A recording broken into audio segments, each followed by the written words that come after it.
Hello everybody and welcome back to Orthodox Review, the most uneducated educational program on the internet. I'm your host, the guy with 1.5 thumbs, and today we're going to be going over the Nassar 5-pounder. One of only a few anthologians that can be found on the market, although they are not marketed as such. Before we get into the review, of course, as long as you're here, if you wouldn't mind liking, sharing, subscribing, any one of those three things, that would greatly help the channel out. Also, if you're looking to support the work we do here and be a part of the magic, there's links below for Patreon, which gets exclusive content and early access to all these shows, as well as other goodies. Morning coffee burp. Those are the best kind. Oh, yeah. So anyway, with the shilling out of the way, let's get into this. Oh, yeah, a huge shout out to my patrons who, I don't know what I'd do without you. Anyway, so let's get into this. The Nassar 5-pounder, episode 107, technically. It was completed in 1939 by Father Seraphim Nassar with Mary Elizabeth and Sadie Owens from some group called the Sisters of the Sisterhood of the Propagation of Divine Services and Religious Teachings in the United States, NOT Incorporated. I have no idea what any of that means. I've kind of been struggling to find information on it. But it's worth noting that fraternal orders in the late 19th, early 20th century in America was not uncommon, and in fact you can still find them in some of the old country, and they're usually just pretty much groups that do things like, put together service books. So that's pretty cool. So let's get into this. First of all, construction wise, this is published by the Antiochian Archdiocese. So as you can see, it is thick boy. Although I thought 5 pounds would be heavier, but I weighed it. It's 5 pounds. The binding looks good. It's solid. I mean, this is, for all intents and purposes, a service book, so it would stand to reason that it would be well constructed. And this one doesn't have a whole lot of wear and tear on it. I borrowed this one from the church, but then I found out inside that it actually belongs to one of my fellow parishioners. So that's pretty cool. Anyway, so let's get into this. The paperweight is not too heavy, not too light. It's not like Bible paper, but it's not like normal heavy stock novel paper. It's somewhere in between, and is, considering that it's pretty much white, it's very readable. So this one is from 1993, as you can see, originally from 1938. It's 4th edition.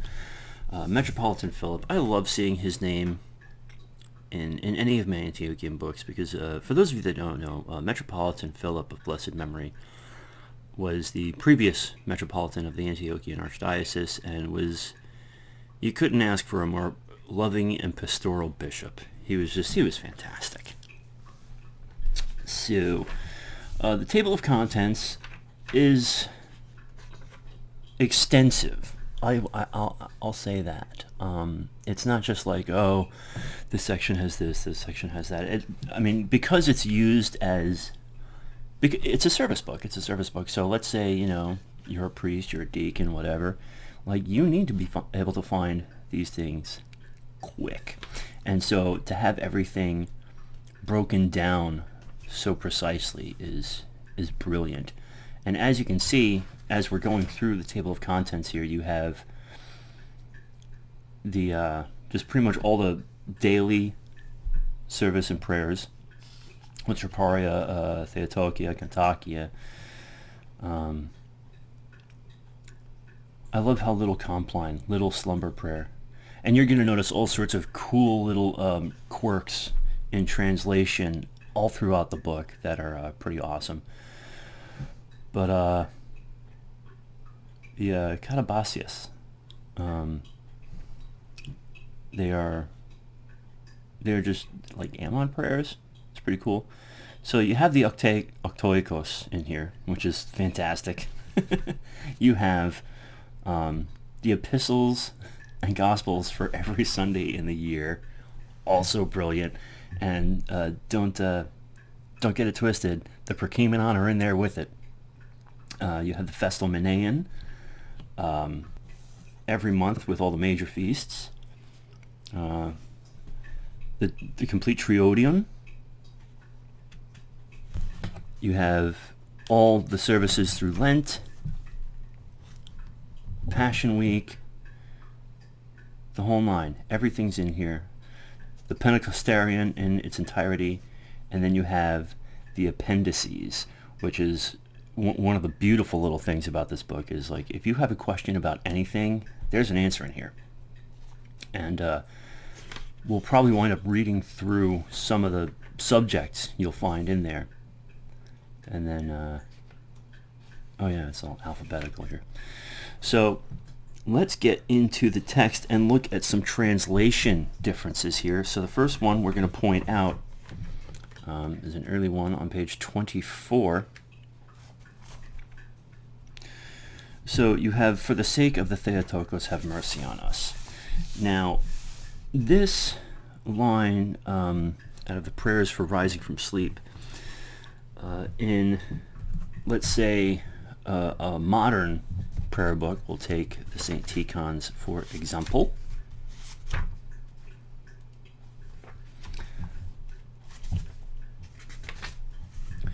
So it would be, through the Theotokos, have mercy on us.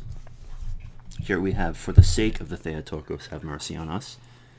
And let me grab the New Rome, hold on. And in the New Rome, which is based on the Athonite Greek, you have, through the prayers of the Theotokos, have mercy on us. Now, the one thing you will notice is that usually the weekday antiphons of the Divine Liturgy, that line is typically translated, through the prayers of the Theotokos, O Savior, save us. So I am of the mind, personally, that this translation, the New Rome, are slightly more correct than those that you will find in most modern prayer books. So that's, I think that's cool. Let's skip ahead to page 41, where you'll see the first example on page 41. So here we have the explanation for Panagia. This is a Greek word which means all holy, but it has come to be applied to a special piece of bread of oblations cut in triangular shape, symbolizing the Holy Trinity. It's called Panagia because when the priest lifts it up, he calls for the aid of the all holy Theotokos. And it goes on. So that you will find all throughout the book, which makes this a fantastic learning text.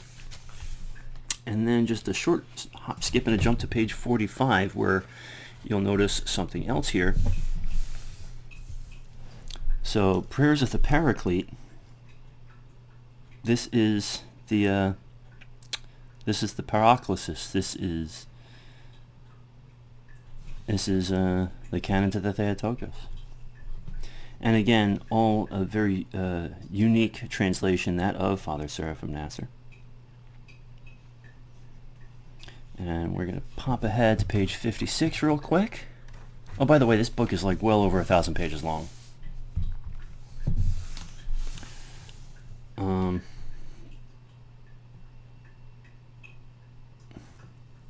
There it is. Okay, open unto us the door of thy compassion, O blessed Theotokos, that as we hope in thee, we may not fail in our petitions. May we be delivered through thee from adversaries, for through thee has come the salvation of the Christian race. That is a translation you will find occasionally, but not often. Usually it's Christian people. Page 74. And a lot of this is going to be early on in the book because a lot of this material is repeated in other services. Where is it? Resplendent light. So the Phospholion, O joyful light, O gladsome light. Here it's O resplendent light. So that's neat. So let's jump ahead a little bit more to page 90, where you have the canon of metalepsis, or divine communion. Metalepsis, as you can see, uneducated, is a word I had not come into contact with yet, and so I'm glad to have a new word in my vocabulary. I don't know about you.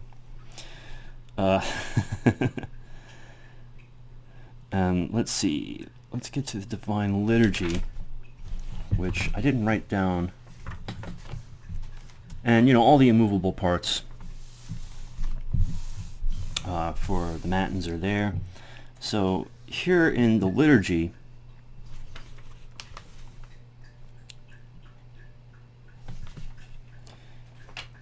the antiphons have been arranged for left and right choirs for that call and response. The anaphoras are not included in this book. So all the immovable parts that make the Basil and Chrysostom liturgies unique are not in here. So here at page 135, we have the Troparion of the Kissing of the Icons, which does not, it's not a part of a lot of modern liturgies. It's not something you see often, but you do see it in monasteries a lot. And then you get right into the Octoikos. So you have the Octoikos, the epistles and gospel readings. Someone was asking in a Telegram chat about the Octoikos. They want to buy a copy. Man, go out and spend the $30 on this guy, or $25. They're all there. I mean, unless you're looking for like the musical notation, but it's all here. And then you get to page 199, and then you have the 11 matins and gospels of the resurrection with the explanatorians and the Thessalonians in there too. So that's pretty cool. And then you have the epistles and the gospels later on. So you have your Prokimenon, you have your epistle, you have your gospel. So everything is just right there. And that's for the entire year. The whole diggity-dong-dang year. The Menaion and Triodion, starting on page 280.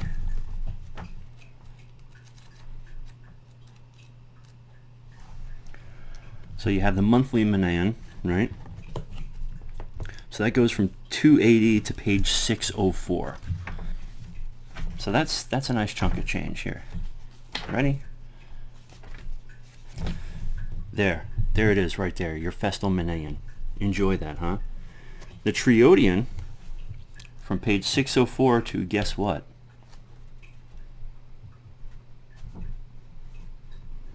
Right through the Pentecostarian.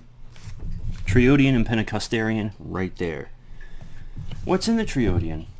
Well, you have the canons. You have everything you need,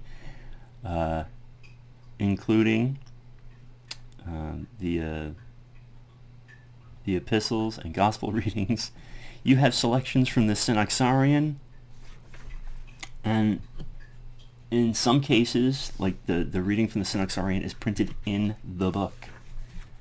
There's a lot to this. Now the Appendices, like I was talking about earlier,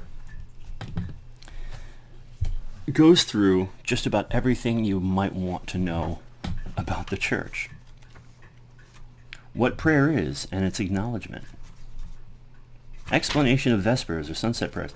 It's all in here. Midnight prayer, sometimes called the prayer of watching, or the prayer of the 5 loaves. Hey, and how singing by the choir alternately was introduced. So this will explain antiphonal prayer. It's just on and on. The first hour, the third and sixth hour. No stone is left unturned with this book, dear brothers and sisters. No stone whatsoever. So you know what? For $25, well worth the price. Now, what I'm looking forward to is I'm waiting on the Anthologian, which should be shipping sometime this month from St. Ignatius Orthodox Press. So we will have 3 semi-complete forms of Anthologian. I'm also waiting on my new copy of the Publican's Prayer Book, because it has roughly the same contents, although I will say so far the 5-pounder has much more to offer the student than just a simple book of prayers. At any rate, there it is, episode 107, Long Boy. I would like to thank you so very, very much for hanging out and kind of nerding out and let me give you a peek into what's going on with this book. So maybe you want to get one, maybe you don't. I don't know. Hardcloth. Love it. Anyway, as always, don't forget, I need your prayers more than any other kind of support. And these are trying times, ladies and gentlemen. But let's not be morose. Let us be joyful and sing of our Lord's resurrection. Christ is risen. Indeed, he is risen. Don't forget to go to church and say your prayers. And remember God. God bless.